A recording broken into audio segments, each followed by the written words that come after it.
This is a list of 10 games that I'm trying to play 10 times before the year's over. This is the game we're reviewing today. That's right, January's not over and I've played Tumble Town 10 times and I think I'm qualified to talk about it a little bit. But before we get to that, please like, subscribe, and if you're feeling extra saucy, maybe support me on Ko-fi. I've got kids that are almost old enough to play the Pokemon trading card game, and that's going to get real expensive real fast. Right off the bat, Tumble Town is a game that reminds me a lot of Fantastic Factories, which if you're not familiar with is a game that came out that I really loved. And it's from designer Kevin Russ, who created a game called Calico, which again is a game that I really loved, and you should look into both of those. But with both of those things in mind, it does beg a certain question that we're going to get to eventually. Now yes, I've played this game a handful of times, but I need to emphasize the fact that I have only played the solo method, which gameplay-wise is very similar to multiplayer, but know that going in, that my experience with this game is going to be completely on the basis that I played alone here in my basement. In the game, you're rolling dice and obtaining building plans with point values and dice requirements to erect said buildings. But instead of just cashing in specific dice, you use them to physically build the images on the card using the required specifications and place them on your main street, a schematic that gives you more points the closer you follow it. You also earn points based on building symbols and bonuses earned from gold cards.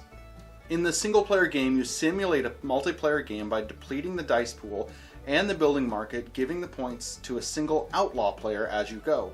Earn more points than the outlaw's building point values and special symbol bonus combined, and you win. Now with the solo game of Tumble Town, you are facing against an AI that essentially just gobbles up points and buildings that you might be able to use and eliminates dice in sort of a timing mechanism. And the biggest complaint that I hear on forums on BGG and elsewhere is that the solo game has two problems. One, that it's too hard, and two, that it's too short. Let's address the too hard aspect first. Out of the 10 games that I played, I won 2 of them. 20%. That's not bad. That's actually about the sweet spot that I'm looking for if I'm playing a game that I'm looking for an actual challenge, solo-wise. Now, I could certainly play a variant of this where I'm basically just going against my own score, but having that tension between the timer and the AI element where they're just gobbling up buildings adds to what seems like a fairly simplistic dice placement game, an element of a really thinky puzzle. It's a very relaxing game. It's a game that you can sit down and you can play by yourself in a relaxing environment and you will lose. I had to buckle down, sit down, and really try to figure out what my best moves were. Not only what the best moves were for me, but what potentially I needed to worry about from the AI player. Which dice were they depleting faster than normal based on the die rolls that I was getting. Certainly there's an element of randomness to it, a large amount of randomness, and one that I was concerned about the first few times I played. But the more I played, the more I realized the more mental effort that I put into it, the more there was the ability to crack that puzzle. And look, the other big complaint that people had with the solo mode was that it was too quick of a game. There were suggestions that you added in extra dice, that you artificially lengthened the time that it took to play. And while I initially entertained the idea of modifying the solo game to make it that more robust experience that people were craving, I came to realize after 10 plays that I didn't need that. The experience that's written on the paper, on the rulebook, is one that I really, really enjoyed. You're playing maybe a 15-20 minute game, solo. The kicker is, it's a super easy game to set back up and just play another one. And look, for me, that's ideal. If I'm playing against an AI that is difficult to beat, I would rather play a 20-minute game. Now, bear in mind, I sold Robinson Crusoe without winning ever, because it was a beast to set up and I lost a lot. Now, on the flip side, Friday, another Robinson Crusoe game, is one of my favorite solo games. It's a game that I also lose a lot, but I can set it back up real fast and just play again.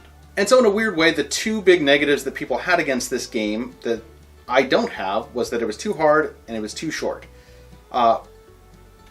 Guess what? When both of those are combined, to me, they work really well. Look, for me, the single most important thing when it comes to reviewing a game is asking and answering the simple question, is it fun? Now, the reason we have so many games and so many differing opinions is because for some people, certain games are more fun, and for others, they may hate it. For me, Tumble Town was fun. It was a lot of fun. dipping into the production value. The insert was incredible. I love the dice tower. It's this cool little feature that adds to the enjoyment of the game. It's more functional than the dice tower and Wingspan, and it fits better into the box.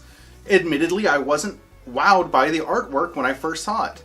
The initial run of Tumble Town on Kickstarter did not catch my attention, but subsequently after playing the final version, while the card art may not be the most flashy, it is incredibly functional. Not only is it functional, but it works well with the aesthetic of the game and how you physically build the dice buildings onto your front street, main street. Sorry, we've got a main street and a front street where I live, and it's very confusing to me still. And so my initial wow factor wasn't there, it is now. The production value of this game, the way that it works functionally, and the puzzle that Kevin Russ has jammed into the box is delightful.